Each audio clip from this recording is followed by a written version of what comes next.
Hi, I'm Sagrika. Thank you so much for joining my channel. Thank you so much for all the love and support. Thank you so much. I'm truly grateful for all the lovely response that you've shown me in my previous video.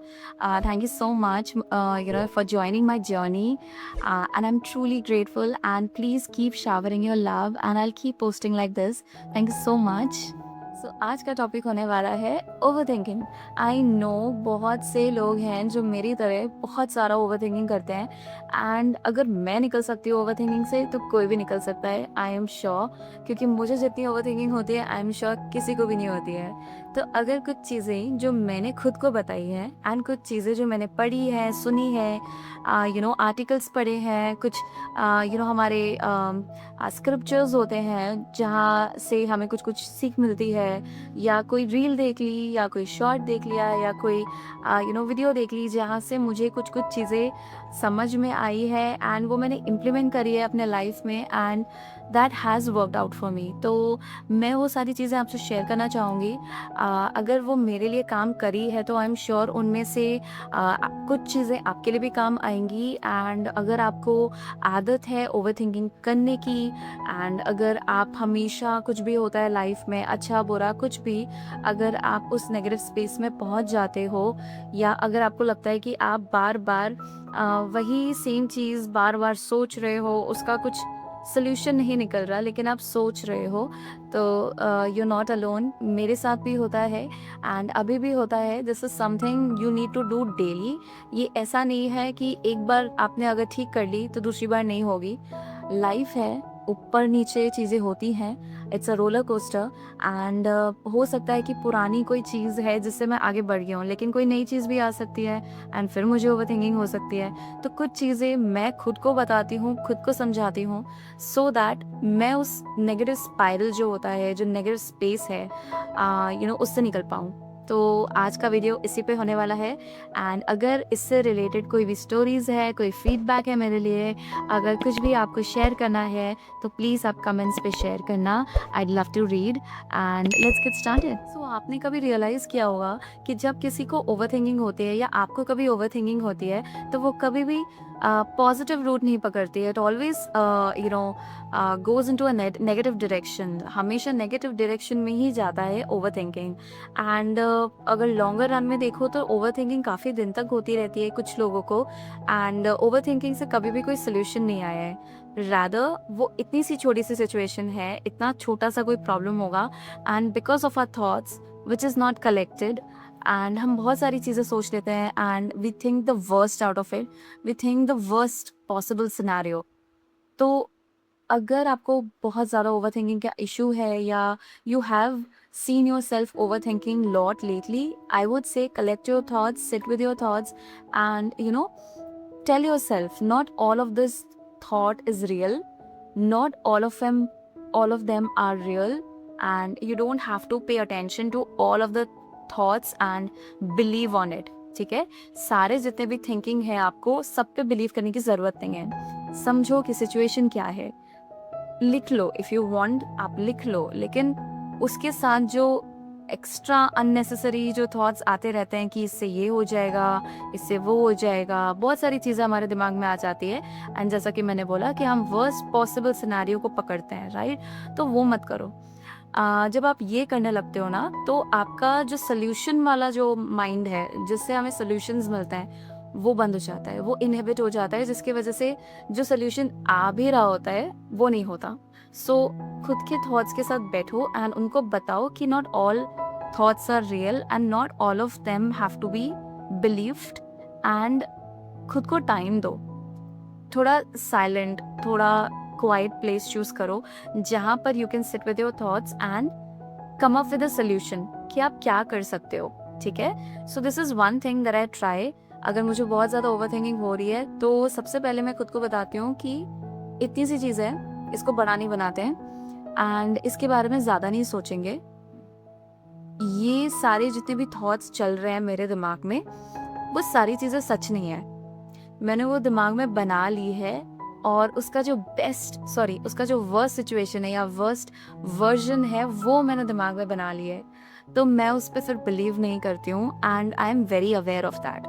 तो अगर आप कर रहे हो, try this method, hope this helps. दूसरा ये है कि अगर आप ओवरथिंकिंग हो रही है, ठीक है, कभी कभार आप ये सारी जो फर्स्ट पॉइंट मैंने बताया कि आप अपने थॉट्स को कलेक्ट करो, उन पे बिलीव मत करो, सारे थॉट्स को बिलीव करने की ज़रूरत नहीं है। अगर फिर भी आपसे वो चीज़ नहीं हो रही है, लेट्स से आपको वो क्वाइट प्लेस नहीं मिल रहा है, आप इंट्रोस्पेक्ट नहीं कर पा रहे हो खुद को, आप उस चीज़ से अवेयर नहीं हो पा रहे हो, लेट्स से, तो दूसरा मेथड ट्राई करो जो बहुत बहुत इंपॉर्टेंट है एंड मेरे लिए बहुत इफेक्टिव रही है, तो आई एम श्योर कि आपके लिए भी इफेक्टिव रहेगी। वो है क्या चीज़ आपके कंट्रोल में है और क्या चीज़ आपके कंट्रोल में नहीं है। इससे आपको काफ़ी क्लैरिटी मिलेगी। अगर क्योंकि काफ़ी लोगों को होता है कि वो मेडिटेशन नहीं कर पाते हैं, उनको शांत जगह नहीं मिल पाती है या उनको टाइम ही नहीं मिलता to have that silence moment, right. तो वो ये मेथड ट्राई कर सकते हैं जहाँ पर आपको अगर बहुत ज़्यादा टेंशन हो रही है, बहुत स्ट्रेस हो रहा है लाइफ में, तो आप एक डायरी में एक लिस्ट बनाओ, कंट्रोल एंड नॉट कंट्रोल। जो नॉट कंट्रोल है वो भगवान पे छोड़ दो, ठीक है। मैं यही करती हूँ, अगर मुझे नहीं मिल रहा है सोल्यूशन और मुझे सिचुएशन वो ओवरथिंकिंग हो रही है और मैं देख पा रही हूँ, समझ पा रही हूँ मैं नेगेटिव हो रही हूँ, जो चीज़ें नेगेटिव होने वाली है भी नहीं, उसके रिलेटिव भी नेगेटिव हो रही हूँ, मैं वो भगवान जी पे छोड़ देती हूँ एंड जो मेरे कंट्रोल में है देन आई टेक एक्शन। सो मेरा थर्ड पॉइंट भी यही है कि जो आपका अब आपने लिस्ट बना ली है कंट्रोल और नॉट कंट्रोल, राइट। जो कंट्रोल में है उसके लिए आप एक्शन लेना शुरू करो, ठीक है। जब आप एक्शन लेते हो ना, ऑटोमेटिकली आपका जो ब्रेन है दैट स्टार्ट्स वर्किंग एंड वो ना बहुत सारे सॉल्यूशंस के साथ आ जाता है। मतलब this is a very profound thing actually. मैंने ये नोटिस किया है कि जब मैं वो लिस्ट बनाती हूँ और मेरे हाथ में अगर मुझे पता है कि ये सारी चीज़ें कंट्रोल करी जा सकती है, ये मेरे हाथ में है, मैं इसको कर सकती हूँ, तो ऑटोमेटिकली ना मेरा ब्रेन मुझे ऑप्शंस देने लगता है। अच्छा सागर का इसको ऐसे कर सकते हैं, इसको ऐसे कर सकते हैं, इस चीज़ को ऐसे डील कर सकते हैं। अगर वो इमोशनल कोई टर्मोइल भी है आपके लाइफ में, तो वो भी अगर इमोशनल टर्मोइल भी है तो भी उसका एक्शन आइटम बना जा सकता है, राइट। तो एक्शन आइटम बनाओ, ओके। इमोशंस के साथ बैठो, समझो कि क्या फील कर रहे हो, क्यों फील कर रहे हो, क्या ट्रिगर कर रहा है जिसकी वजह से आप इतना ओवरथिंकिंग कर रहे हो, ठीक है। एंड अगर वो एक्शन आइटम आप कर पाओ जो आपका ब्रेन आपको सजेस्ट कर रहा है, तो वर्क ऑन इट। ज़रूरी नहीं कि जो आपका ब्रेन एक्शन आइटम बता रहा है वो एक्शन, पहले एक्शन पे ही चीज़ें रिजॉल्व हो जाए। हो सकता है कि पहला जो मेथड है वो रिजॉल्व ना कर पाए, या दूसरा जो प्रॉब्लम है, सॉरी दूसरा जो सोल्यूशन है या मेथड है मे बी उससे भी सॉल्व ना हो, एंड तीसरा कोई मेथड है जिसकी वजह से आपकी जो प्रॉब्लम है वो रिजॉल्व हो गई, राइट। तो the moment you create that list कि मेरे हाथ में क्या है, ऑटोमेटिकली आपका brain starts working in favor of you, and it gives you a lot of solutions and a lot of method that you can apply in your life to resolve that issue, that particular issue. and आप try करो, action से बढ़ के कुछ नहीं है। अगर आप एक्शंस करोगे ऑटोमेटिकली चीज़ें रिजॉल्व होने लगेंगी। नेक्स्ट पॉइंट मेरा यही है कि जब एक्शन कर लिया, नाउ वेट करो, हैव पेशेंस रखो कि हाँ जो भी सिचुएशन है अभी जो मेरे हाथ में था वो मैंने कर लिया है, बाकी सारी चीज़ें भगवान जी के हाथ में है। अभी इट्स टाइम फॉर पेशेंस। थोड़ा फेथ रखो, थोड़ा पेशेंस रखो कि आपने जो चीज़ करी है to best of your ability, जो भी आपको समझ आया है वो आपने किया है, एंड बाकी सारी चीज़ें जो भगवान के हाथ में है वो भगवान जी करेंगे।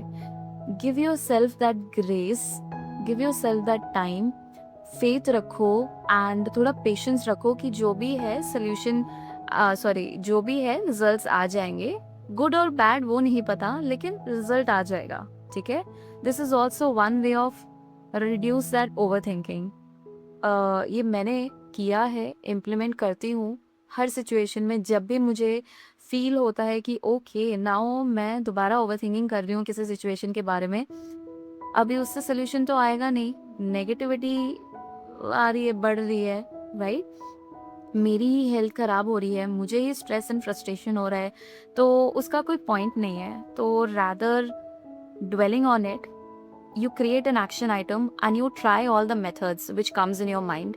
And I, like for me it has always worked, one of those methods always have worked. And अगर आपको लेट्स से आपके दिमाग में फिर भी वो एक्शन आइटम्स नहीं आ रहे हैं, मेथड्स नहीं समझ पा रहे हो, आप बहुत ही ज़्यादा फंसे हो, तो मेरा नेक्स्ट पॉइंट ये है कि आप प्लीज़ किसी बड़े की हेल्प लो, ठीक है? कभी कभार हमें सोल्यूशन नहीं दिख रहा होता है, हम बहुत ज़्यादा ही फंस चुके होते हैं, कभी कभार वो हमारे हाथ से भी निकल चुका होता है एंड हमें समझ नहीं आता है कि इस चीज़ को कैसे डील करें। तो आप किसी बड़े से बात करो, या ठीक है बड़े से नहीं भी बात करनी, किसी से भी और से बात करो, क्योंकि सबके सोचने का तरीका काफ़ी डिफरेंट होता है। आप जब दूसरों से बात करते हो तो आपको उनका पर्सपेक्टिव भी पता चलता है। हर कोई डिफरेंट वे में सोचता है, डिफरेंट वे में चीज़ों को रिजॉल्व करता है, डिफरेंट चीज़ों से गुजरा होता है। तो हो सकता है कि आप जिस सिचुएशन से गुजर रहे हो सकता है किसी और ने ऑलरेडी उसका सोल्यूशन को मिल गया है। तो आप उनसे अगर बात करो, यू नेवर नो आपको कौन सा सोल्यूशन कब हिट कर जाए, राइट? तो आप किसी बड़े से हेल्प लो या किसी की भी हेल्प लो जिनको आप क्लोज समझते हो, डियर वंस हैं, आपके क्लोज वंस हैं एंड फ्रेंड्स हैं, आपके पीयर ग्रुप हैं। तो जो कोई सिचुएशन है जिनका आपको सोल्यूशन भी नहीं मिल रहा है, थॉट्स कलेक्ट कर लिए, लिस्ट बना ली, एक्शन भी कर लिया, still it's not working out for you, then there are other methods, then look out for alternatives। बड़ों से बात करो, अपना थोड़ा जो पर्सपेक्टिव है उसको शिफ्ट करो। कोई और ऑल्टरनेट मेथड्स हैं जिनसे आपको वो रेजोल्यूशन मिल सकता है, जल्दी मिल सकता है, वो करो, ठीक है? इन सारी चीज़ों में आप ये समझो, ओवर थिंकिंग से कुछ नहीं से रिजॉल्व होता, ओवर थिंकिंग से चीज़ें जस्ट वर्स्ट होती रहती हैं। काफ़ी बार ऐसा भी होता है, काफ़ी बार हम ओवर थिंकिंग इसलिए भी करते हैं because we are stuck in past. होता है कि नहीं? काफ़ी बार ऐसा होता है कि आधी टेंशन हम इसलिए ले रहे होते हैं बिकॉज हम पास्ट की चीज़ें सोच रहे होते हैं कि अरे पास्ट में ऐसा हुआ था, पास्ट में ही चीज़ें हुई थी, पास्ट में ये हुआ था बुरा बुरा, कहीं दोबारा ना हो जाए। तो आई वुड से पास्ट में मत रहो, फ्यूचर में आ जाओ, ओके? सॉरी, प्रेजेंट में आ जाओ, ओके? प्रेजेंट में रहो, प्रेजेंट में जियो, प्रेजेंट में ही आप एक्शन ले सकते हो, प्रेजेंट में ही सारी चीज़ें कर सकते हो। पास्ट में रहोगे तो चीज़ें वर्स्ट होंगी, आपको कोई सोल्यूशन नहीं मिलेगा because that's already been done, आप उसको चेंज नहीं कर सकते हो, right? And her situation different होती है। जो पास्ट में हुआ ज़रूरी नहीं कि वही सेम चीज़ दोबारा हो आपके साथ, इसको समझो। पास्ट में जो चीज़ें हुई हैं उनको जाने दो, लेट इट गो, एंड जो प्रेजेंट में आप चीज़ें कर सकते हो रिजॉल्व करने के लिए वो करो। And this has help me, अगर मुझे की है तो आपको भी करेगी। आप ट्राई करो and let me know if it has work for you. आप कमेंट्स पे शेयर करना कि ये जो मेथड्स मैंने बताए हैं क्या आपके काम आई है कि नहीं। और लास्टली, जब भी आप इन सब चीज़ों से गुजरते हो ना, तो ये बहुत इंपॉर्टेंट पॉइंट है, सबसे important I would say actually, कभी कभार सबसे ज़्यादा इम्पॉर्टेंट यही है। अगर कोई भी सिचुएशन हो रही है, sometimes it is better to not have all the answers. सबसे आसान है, अगर आपको सब कुछ कर लिया और सोल्यूशन नहीं मिल रहे तो जाने दो। ज़रूरी नहीं कि हर प्रॉब्लम का एक सोल्यूशन हो, ठीक है? कभी कभार कुछ चीज़ों का आंसर आप मत ही ढूंढो तो अच्छा है, ठीक है? It's a God's way of protecting you, okay? अगर वो आंसर्स नहीं मिल रहे हैं तो डोंट डू थिंग्स कि आपको ही इन रिटर्न हर्ट हो, okay? Sometimes it is better to have no answer at all, no solution at all, and you let things go and आप बैठो, ठीक है? and you let the phase go, भूल जाओ। खुद को ये चीज़ कॉन्शियसली समझाओ कि ज़रूरी नहीं कि मुझे इस जो सिचुएशन हो रही है उसका आंसर पता ही हो, ठीक है? मैं क्यों बोल रही हूँ, बिकॉज कभी कभार ना क्या होता है कि अगर आपका कोई पास्ट सिचुएशन है या कोई सिचुएशन है जो आपको बॉदर कर रही है which is also linked with your past, या कुछ भी, बहुत सारी चीज़ें होती है लाइफ में, अप्स एंड डाउन्स, बहुत सारी चीज़ें हमें ट्रिगर कर देती है। अगर आप हर चीज़ का आंसर ढूंढने लगोगे ना, तो आप प्रेजेंट में नहीं जियोगे, आप हमेशा कुछ सोचते ही रहोगे, आप हमेशा उस नेगेटिव स्पेस में ही रहोगे। अगर आप नेगेटिव स्पेस में रहोगे तो जो भी पॉजिटिविटी है, राइट, आई थिंक मैंने पिछले 1-2 वीडियोस में शायद शेयर किया होगा कि आप ना नेगेटिव सर्कल, अपने अपने जो आसपास का सराउंडिंग है उसको नेगेटिव मत होने दो, पॉजिटिव रखो। Keep your vibrations very high so that कि अच्छी चीज़ें आए आपके लाइफ में, आप अच्छा अट्रैक्ट करो। अगर आप हमेशा पास्ट में रहोगे, पास्ट में जियोगे एंड आप हमेशा कुछ ना कुछ आंसर्स ढूंढते रहोगे, तो आप एक नेगेटिव स्पाइरल में चले जाओगे। ठीक है, द मोमेंट आप नेगेटिव स्पेस में गए, आपका जो सराउंडिंग्स है, आपका जो ऑरा है, आपका जो फ्रीक्वेंसी है, आपका जो वाइब्रेशन है, वो आपका लोअर हो जाएगा। एंड द मोमेंट आप सैड हो गए, तो आप देखोगे कि आप फिर सैड सिचुएशंस ही अट्रैक्ट कर रहे हो, तो वो भी अच्छा नहीं है आपके लिए। Why to go into that situation, right? आप love yourself, accept the situation. जो आपके हाथ में आप करो, जो आपके हाथ में नहीं है वो मत करो, उनके बारे में सोचो भी नहीं। मैंने ट्राई किया है, आप भी करो। आई होप कि ये सब आई होप ये जब आप खुद के लाइफ में भी इम्प्लीमेंट करोगे, जब भी आपको ओवर थिंकिंग होगी, तो this gives you some kind of relief solution. And I really hope कि आपको ये वीडियो थोड़ी इन्फॉर्मेटिव लगी हो। अगर कोई चीज़ है जो आप मुझसे शेयर करना चाहते हो, समथिंग रिलेटेड टू इट, या कोई जो चीज़ जो आप करते हो ओवर थिंकिंग से डिस्टेंस होने के लिए या ओवर थिंकिंग को रोकने के लिए, प्लीज़ कमेंट्स में शेयर करना। मैं भी पढ़ूंगी and I also will try to implement that in my life. अगर मुझे उस चीज़ से हेल्प मिलती है तो I share it with you guys. And yeah, that's about it. Thank you so much for listening to me, and thank you so much. Bye.